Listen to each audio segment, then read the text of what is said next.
Meu nome é Jaime Sandel e hoje eu vou falar sobre os melhores lutadores de karatê de todos os tempos.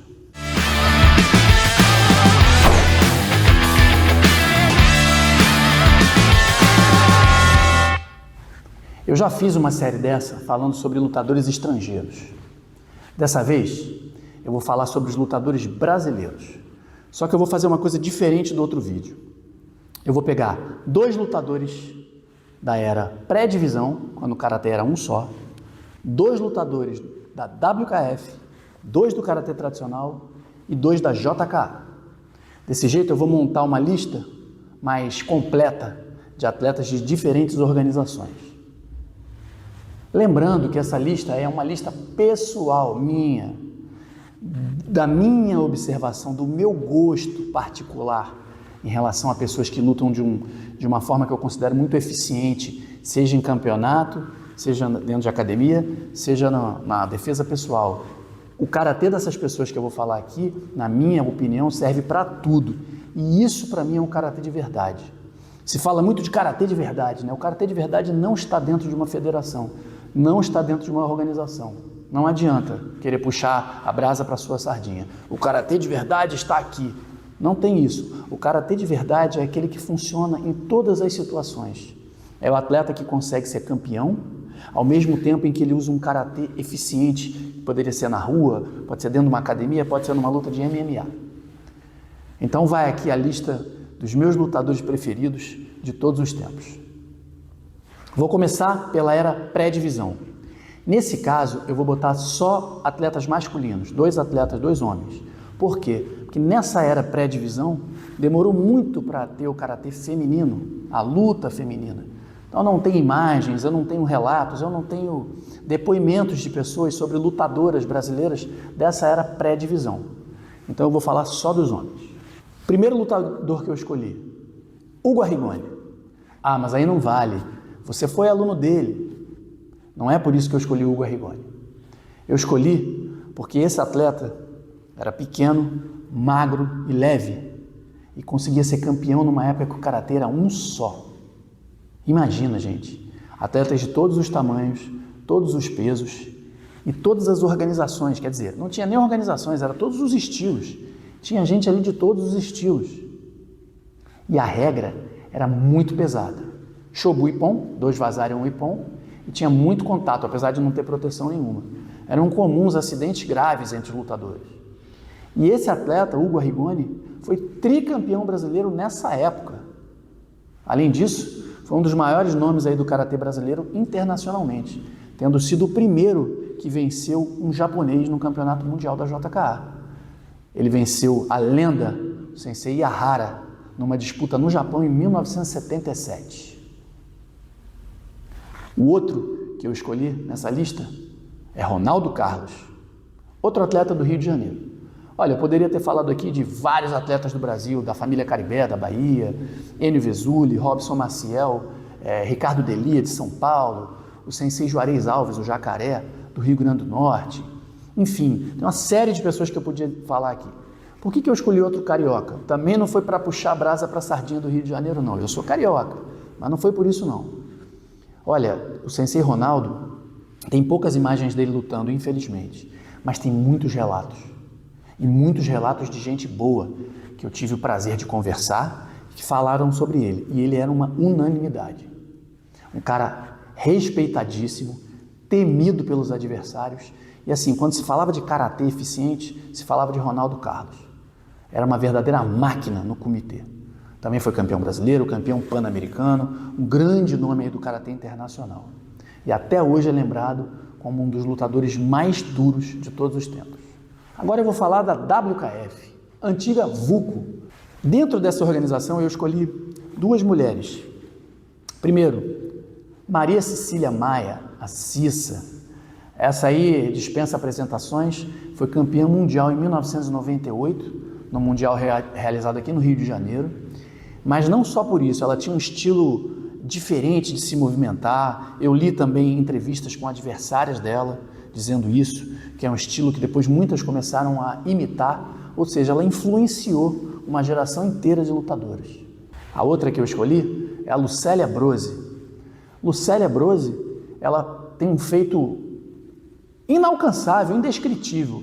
Ela foi tetracampeã dos Jogos Pan-Americanos.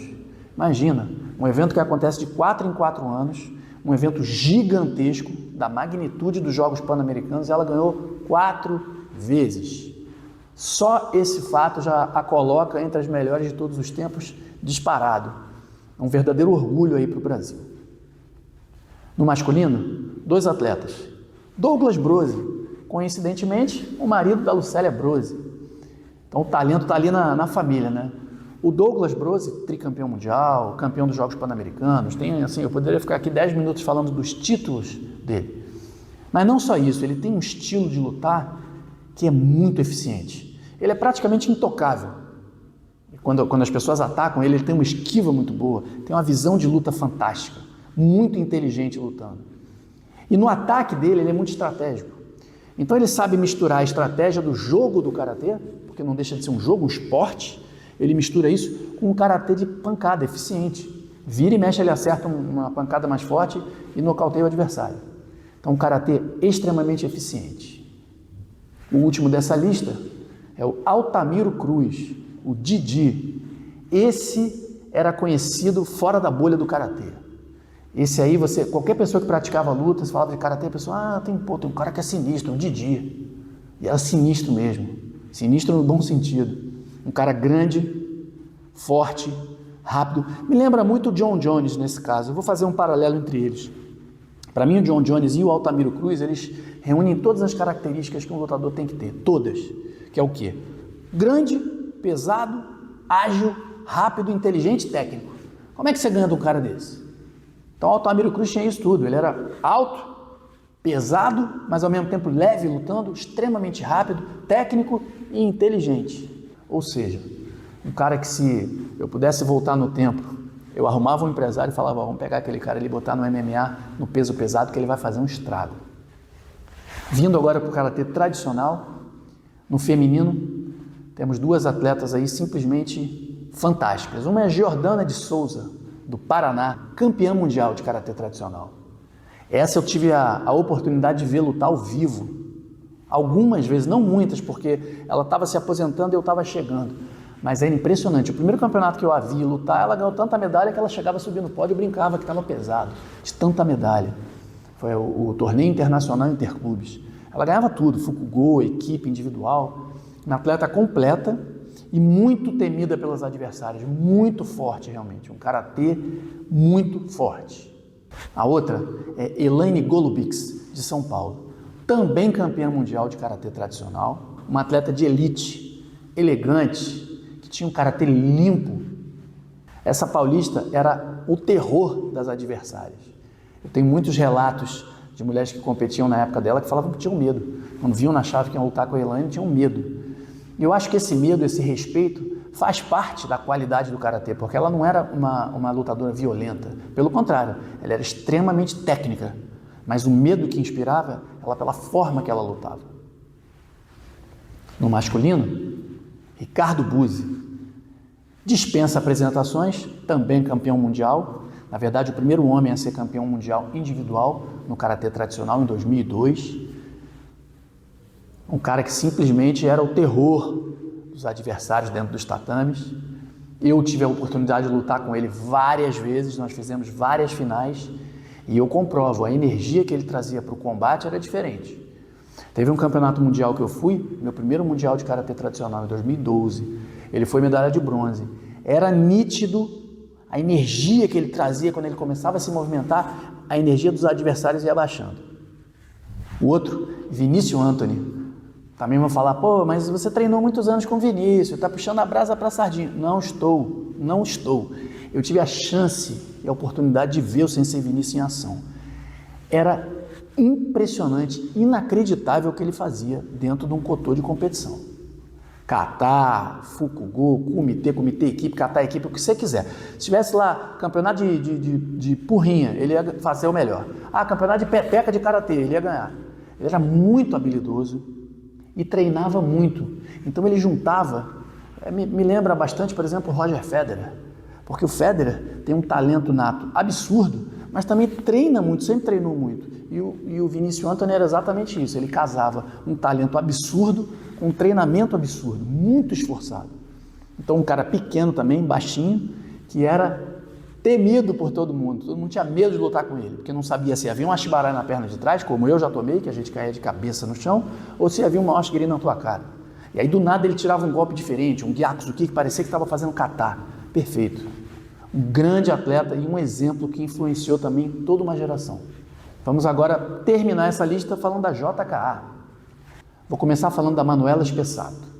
Essa atleta, a exemplo do sensei Vinícius Antony, é outra que se botasse campeonato de beach vôlei do tênis, ela ia ganhar.